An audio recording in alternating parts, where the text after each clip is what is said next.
For 2 months now, protesters have taken to the streets in Ukraine to voice their opposition to the government's decision to turn its back on an agreement with the European Union, instead favoring increased ties with Russia. Now come warnings that the Eastern European nation might become divided by civil war. Joining us now in our nation's capital, Dominique Arel. He is chair of Ukrainian Studies at the University of Ottawa, and it's good to have you on the program tonight, Professor. How are you? Fine, thank you. Glad to have you aboard. For those who may be new to this conflict and who have not followed it, could you perhaps start by giving us some of the background of what the two sides are and what they represent in this conflict? Okay, well, it all started back in November. There was this summit by the European Union in Vilnius, Lithuania, and it had been negotiated for a long, long time when Ukraine, which is not a member of the EU, but was supposed to sign a trade agreement that wouldn't have put Ukraine on a formal track to become an EU member, but let's say the next best situation.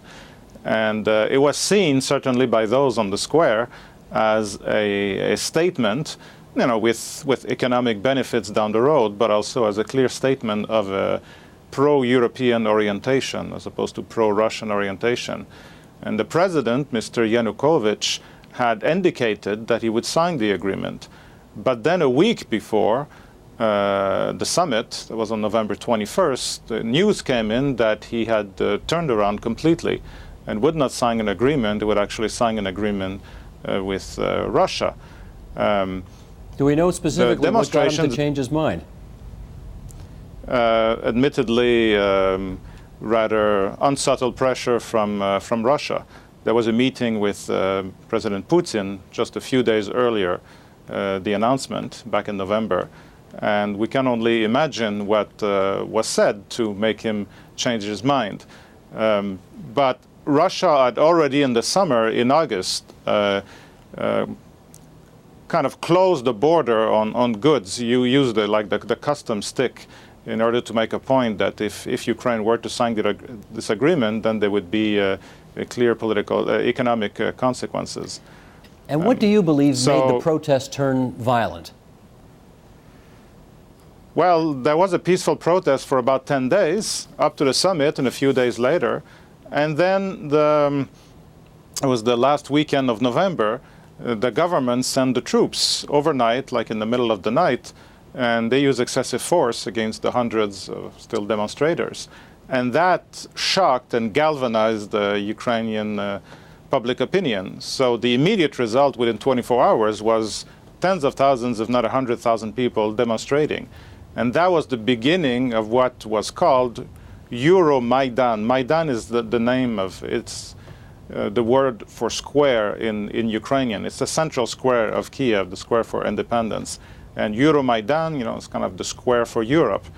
And it all began, so 24/7, like continuous demonstrations with tents and people living there.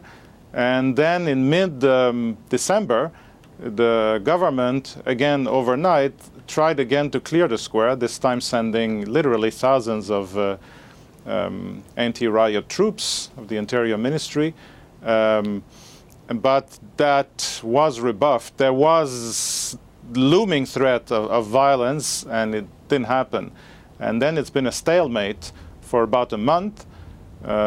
We have to understand, you know, it's pretty cold in Canada these days, that it's similarly cold in Ukraine and was cold in December. So people living in, you know, in 0 Celsius conditions or -5, -10. No, it's been worse. I've been reading the dispatches there. It's gone down to -20 at night. Has that right now, yes. But I meant when the country kind of shut down because of the holidays in early January, and not only the protests continued, but then the weather went down.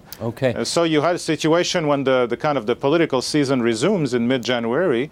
The protests were still there, but there had been no political opening. There was no negotiations. The government didn't want to address the demands.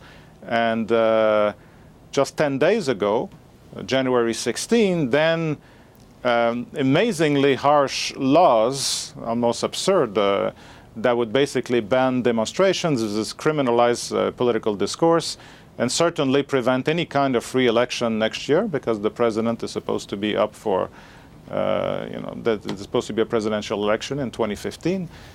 So these laws were passed January 16, but with violations of procedures by a show of hands and so forth.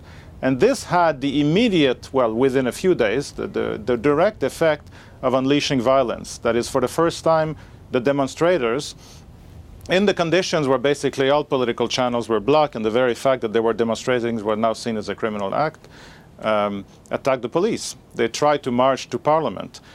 So they throw cocktail Molotovs, rocks at the police. And suddenly, for the first time in Ukrainian history, we had really political violence in the street. And within days, so that was Wednesday of last week, we had a report of the first fatalities. That is, demonstrators having been killed in these violent exchanges with security forces. And what is it exactly that the demonstrators want? Well, it's no longer about Europe. It's the police brutality kind of symbolized or galvanized and shocked the population, but it really represented kind of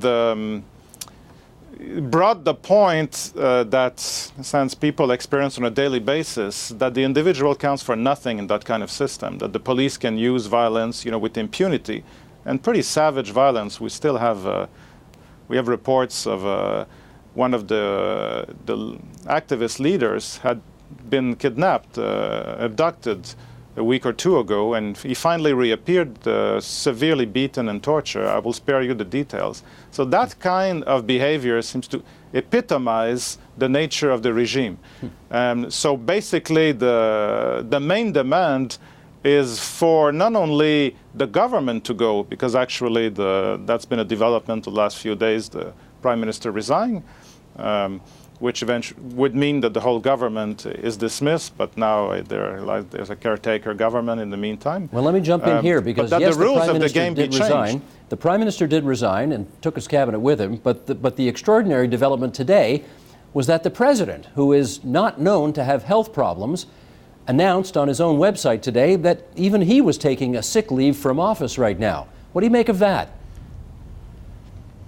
Well, maybe he is sick, so we don't want to be to rush to judgment here. There were reports that he was fairly pale and so forth. There's no question that the pressure is pretty severe, especially since Russia announced yesterday that actually now they're suspending the delivery of these billions of dollars that had been announced in December. Supposedly for Ukraine, for the Ukrainian people, but now the Russian policy is actually linked to the nature of the government, not to the state. So that's an additional pressure, because it has obviously very short-term economic consequences. It is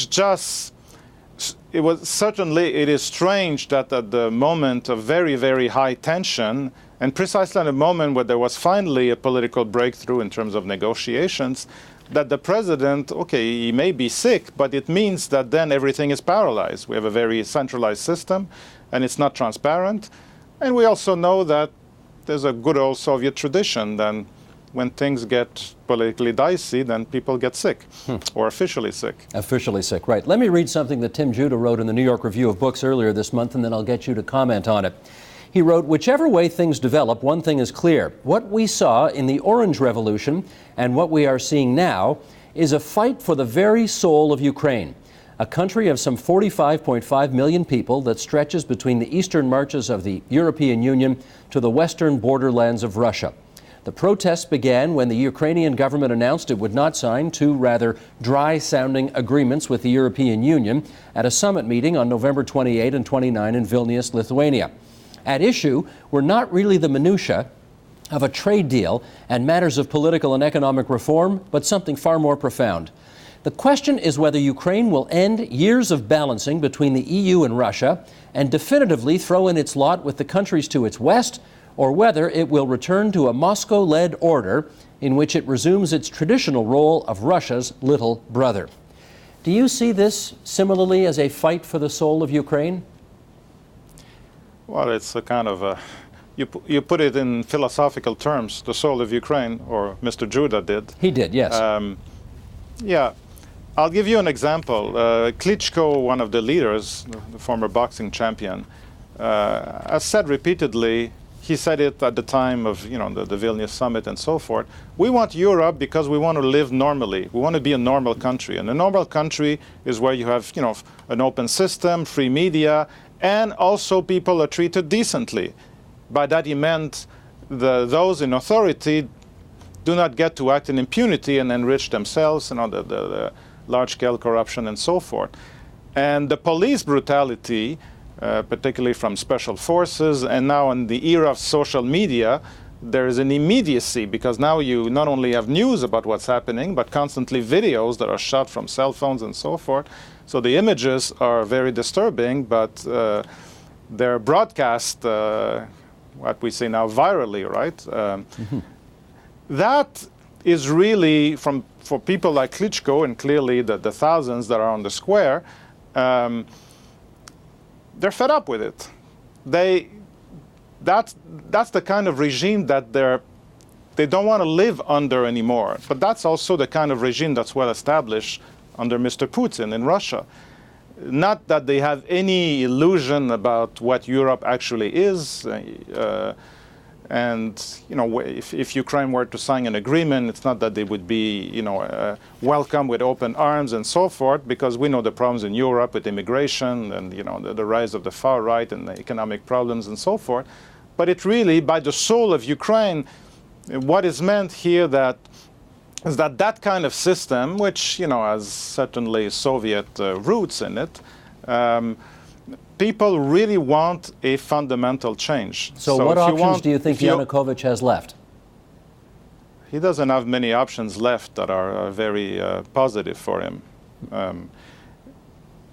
The options, would be to continue political negotiations. He seems to believe that basically he's given everything with the dismissal of Mr. Azarov, and the famous laws that I talked about were repealed by Parliament, but actually he took his leave of absence, sick leave of absence, before actually ratifying the laws. So they're kind of technically still on the books. But he seemed, what the reports we've had in the last 24 hours, he believes that he's given enough, but that's nowhere near enough. People actually want constitutional changes. And to put things simple, they want to stop the abusive powers of a president, which in his last, he's been in power for 3 years. The courts have been neutralized in particular, and there's an agency called the Procuracy, like the Prosecutor General, which has traditionally in the Soviet Union and in the last decades, and certainly under Yanukovych, has acted to protect the interest of the government in place as opposed to the state. So acting against with let's say, what we call selective justice.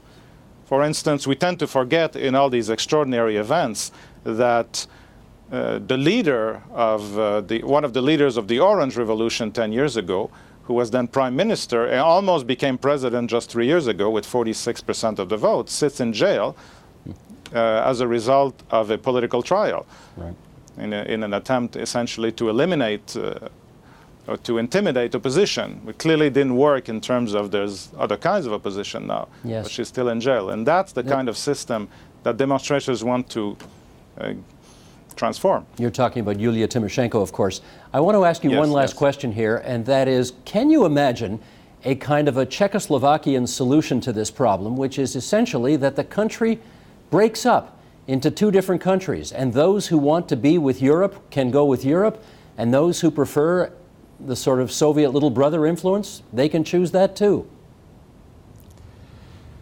Yeah, it's not going to happen.